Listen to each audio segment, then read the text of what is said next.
Shiggity swag, YouTube. What's going on, guys? Here we are for year 2, and like I mentioned last time, year 2 was an absolute blast. Because 4th gen was the first gen where we finally had Wi-Fi. Like, there was competitive battling a little bit, 1 through 3, but you pretty much just had to take a cord and plug it into a handheld system with your buddy, and how competitive really were those, you know? When Charizard has Blast Burn, Fire Blast, Flamethrower, and Cut, for God's sakes. So 4th gen was really when it started that we got to really experience things. We have all these new, you know, all these new guys, the physical special split, lots of information, and it took time for people to really develop that and twist it and mold it into stuff that, you know, became standardized and we could do things with it. So tiers finally developed and got, you know, much more in concrete and things like that. Things really just started to explode and spread, and there were, you know, right now all we have is Smogon. There were like 5 or 6 huge places that everyone could go to, and there were, you know, websites had clan wars. It was crazy. There was just, it was an explosion of stuff, not just on YouTube, but pokes in general. People were just starting to get full of fresh ideas and just throw stuff all over the place, and it was just an absolute blast of a time. As far as my channel specifically, there were a lot of things going on. Minor asterisk first, I thought Roulette was year 2. Technically now I looked at it after something, and yeah, Roulettes actually came out in year 1, but you know, they got much more popular and became a known meta game of sorts in year 2, so I'm only half wrong, really. Other things that my channel did in year 2, I had my first monotype tournament, which at the time that I did those, I hadn't seen or heard of that stuff before, except maybe, you know, like whatever gave me the idea, like, oh, I saw this dude, whatever. So monotype was huge. Roulettes were huge. You know, tournaments started becoming fairly popular, things like that. People started using intros, so you're going to see those from now on in sequential order. And it had been a long enough time after the first few months where the breeders, which almost everyone was still breeding at this point, were finally able to, you know, introduce new guys to their teams, excuse me, and things like that. So there was finally a nice influx of fresh meat going into our battles. And so really, for me, I didn't have specific teams per se. I used a lot of Tangrowth, Azelf, and Yanmega. But then aside from those 3, it was just a gigantic cluster of like Dugtrio, Magnezone, Raikou, Jolteon, Umbreon, Lucario, Dodrio, Claydol, maybe a couple other guys. Let's see, what am I missing? Magnezone, Mismagius. I'm looking at a little list right here. So yeah, it was kind of just like a bunch of, you know, like that kind of group of guys was just getting rotated in and around with, you know, a lot of Tangrowth, Yanmega, and Azelf. So I didn't really know how to address one solid theme for year 2 when there was just so much stuff all over the place. And I kind of figured that Roulette is a must. I have to do something with Roulette. The problem is, you know, like, what am I going to do? Roulettes don't always make the best battles by themselves. And so we're kind of doing a half Roulette. Fortunately, we happen to have Kawalski here as an opponent, who was also a huge channel and a huge player in year 2. He was the first online buddy who I could truly call a best friend. You know, we were super tight back in the day. I ended up taking a vacation up to his place for a week a couple years ago. Stayed at his place. It was fantastic. You know, Kawalski, he was a huge figure at the time on YouTube, and I'm honored to have him here. It's fitting that he's here for year 2. So what we have is a half Roulette where I have Tangrowth, Yanmega, and Azelf, and then just a Roulette of the, you know, the mix of those other guys in there. 3 of them at random, whereas Kawalski got to pick 3 guys he really liked, and then I rouletted him, you know, the other 3. So hopefully that'll be a fitting piece for this year. We have the perfect opponent for it, the perfect situation, lots of great stuff going on. Hopefully you guys enjoy. It's going to be a blast. Thank you for checking this out. Go back and see year 1 if you haven't yet, and be sure to check out years 3 through 6. Almost got my math wrong. Anyway, guys, take it easy. Hope you enjoy. It's going to be great. Peace.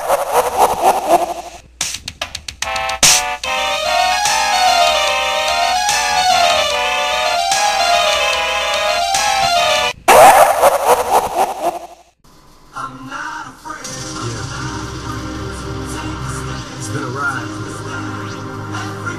I guess I had to go to that place to get to this one. Now some of you might still be in that place, just trying to get out. Just follow me. I'll get you there. You can try and read my lyrics off, but it's Here we go, ladies and gentlemen. We got a match with Kawalski. I'm immediately just going to U-turn out. I don't know if he's offensive, defensive, or what. Go out to my ground type. Dodge a T-wave. That's very good to know. Thankfully, that happened. I'm just going to set up my Stealth Rock. I don't know if he's got Toxic. I don't know if he's afraid of Toxic. If he has HP Ice, it's still not going to 3-hit KO me. So I'm not too concerned. He makes a weird-looking switch, at least in my opinion, to T-Tar. And at first, I didn't really think about it too much. Until after I switched, I was like, you know, he might be one of those funky ones that uses like Fire Blast and Ice Beam, and I could be in trouble. Awesomely, instead, he ends up being a Curse Tar, which is fantastic. Like, not only is it really cool, it's also better for me because I have an easier chance of dealing with it. I'm going to go immediately for a Sleep Powder first. If it happens to be a Lumberry T-Tar, then I would want to break its Lum now. And, you know, if he went to a Grass type, then hey, Leech Seed would be irrelevant. So I'm glad I put it to sleep. And I could stand in here and HP Fire it myself. I really could. But just in case he wants to switch, I don't want to lose my free turn that I just earned by putting it to sleep. Which is kind of a 2-for-1, really. I put him to sleep, and that prevents him from putting me to sleep, so that's great. And if he did switch, I figure I want to Scarf lead off over here so I can U-turn to something else. Threaten with Fire Blast. If he doesn't switch, U-turn out anyway. He's still in here, like, ugh. So he's just burning his turns. He really does not care. Kawalski right now is being Careless Bear, not giving any cares. So I go out to Dodrio because I would have wanted, assuming he switched the whole time, to go out to Yanmega, set up a sub, and start, like, you know, doing shenanigans, but I can't deal with Zapdos, so I can't do that yet. My Metagross wouldn't really be that beneficial either. I mean, I kind of could have, but I just, I figured Dodrio is probably my most useless guy. It's Agility Endure with Lychee Berry, and Tyranitar kind of messes that up with Sand. So I'm just going for Drill Pecks. He switches in, that's fine. I'm hoping he tries to kill me first and roosts later. Unfortunately, Kawalski is not a dum-dum, so he roosts up now. And all I can really do is bluff that he's going to be afraid of Toxic. That's really all I got. I have nothing to do except explode. I don't really want to explode just yet. So I'm going to go for an Earth Power once. Maybe he's not going to roost again. He's not Makar. Maybe he'll switch. Turns out he doesn't. Whatever. I take 118. Look at that. I take 118.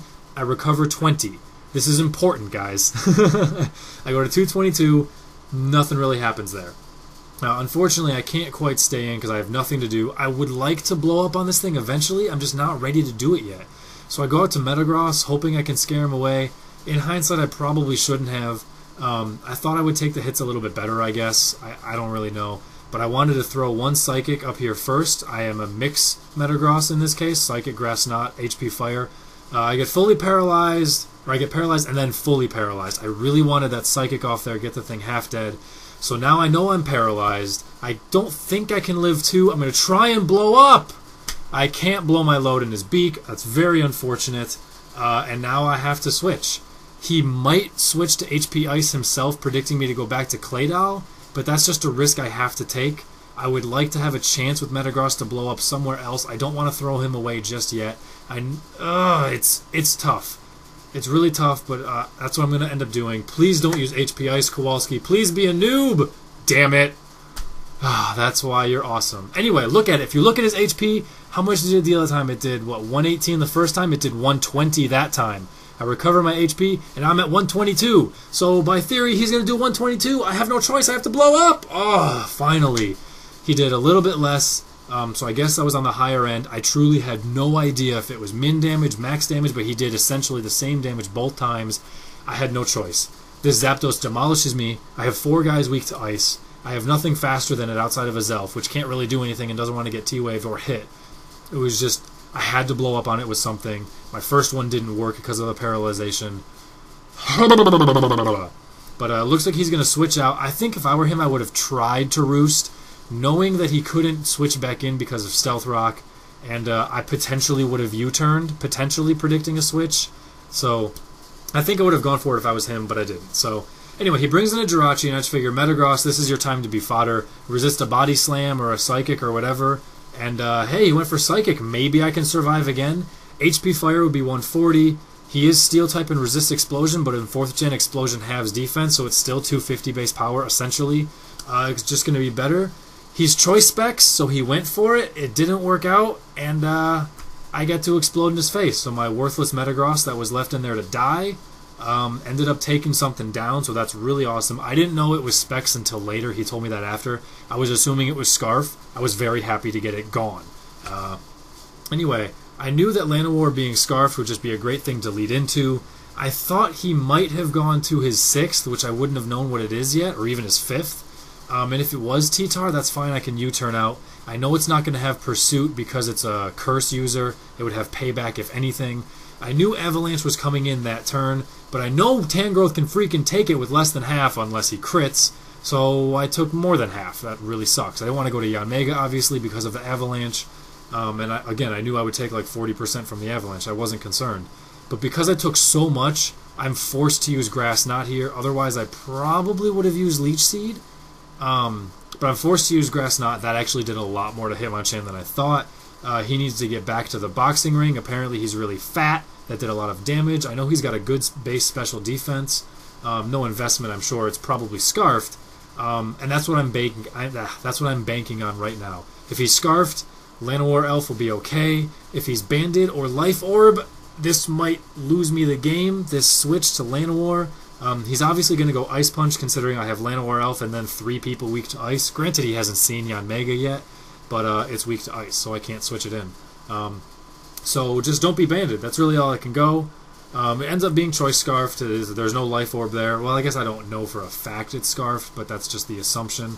So at this point, considering how much Grass Knot did, I know T-Bolt's going to be good to go. I know his Zapdos is dead on arrival. His Tyranitar, sure, it could take T-Bolt, but then he would be taking Rocks and T-Bolt, and then I just sacrifice something or potentially kill it from there. I'm not 100% sure. I don't know how low it is. I still don't know his 6th, but I figured, you know what, whatever. So here we go. T-Tar comes in, takes Rocks. Yeah, I don't know if he could take 2 bolts from there, but whatever. At this point, I don't want to lose Tangrowth just yet, because I know he's a cursed Tyranitar. I know that if something dies of my team, I can just bring Tangrowth in, and it's an automatic dead T-Tar because of a faster Grass Knot. So, Yanmega, I'm too scared to bring in. I don't know if that on his switch was him not knowing I'm Scarfed and that I could switch moves, or if that was him thinking this is my only chance to try and get Tangrowth alive, predicting me to go to Tangrowth as fodder, and hopefully he can have his wake up, because at this point he's in a big hole. He needs every ounce of support he can get. But unfortunately for him, my Dodrio at this point is just fodder. Again, it's Agility, Endure, and Lychee Berry, which because of Sand, it's kind of irrelevant. So I'm just going to stay in here and Drill Peck until he's dead. I do not care. I'm giving 0 cares. All the cares are out of stock. I am Careless Bear 2.0, and, you know, so be it. Hits a Stone Edge, that's fine, big deal. It's dead, and now I can really go to just about anything. I still don't know what his 6th is, so it's a little scary. It makes me think it's going to be some sort of sweeper. But because I get a nice free switch into Locust over here, I'm going to get a guaranteed +1. I probably should have used Substitute right there, and that would guarantee me +2, just in case he's got a Scarfer hanging out. Because again, I'm not 100% his Hitmonchan was Scarf. I'm just assuming. It ends up being a Gyarados, and there's my +1, so that's fantastic. And I don't know how much damage I'm going to deal to it. I don't care if it Dragon Dances because I have Speed Boost, so I'm just going to set up a sub and get Sandstorm to whittle him down a little bit. Unfortunately, he subs up too, and that actually scared me for a little bit. I don't know how much I'd be able to do. Thankfully, I'm able to break the sub. He doesn't even have leftovers, which if he did have leftovers and I couldn't break the sub, I would be in a world of hurt.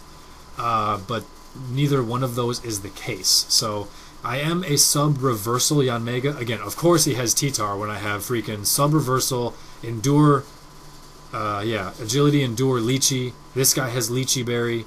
And then, you know, that Metagross or whatever who was mixed, I believe he was Lychee Berry as well. No, he must have been Life Orb. Whatever. Anyway, it was just, that T-Tar just messed up all these guys. Whatever, so be it. So there's the Lychee Berry. I was intimidated, so now I'm at +0. And I would like to use the Lychee Berry, but I was like, I don't know if that'll kill yet, because, you know, reversal is bleh. I'm at like less than 20%, maybe? Yeah, I'm at less than 20%, but that's not a very good number. Unfortunately, I forgot that Zapdos is dead on arrival. Otherwise, I would have gone for it there just for lols, but that ends up being the match. So thank you guys for watching. I hope you enjoyed. I had a ton of fun. Kawalski, I would say, go check out his battles, but he hasn't posted in years. If you like old school stuff, however, that is the channel to go to. So thanks for watching, guys. Take it easy. Catch you later. Peace.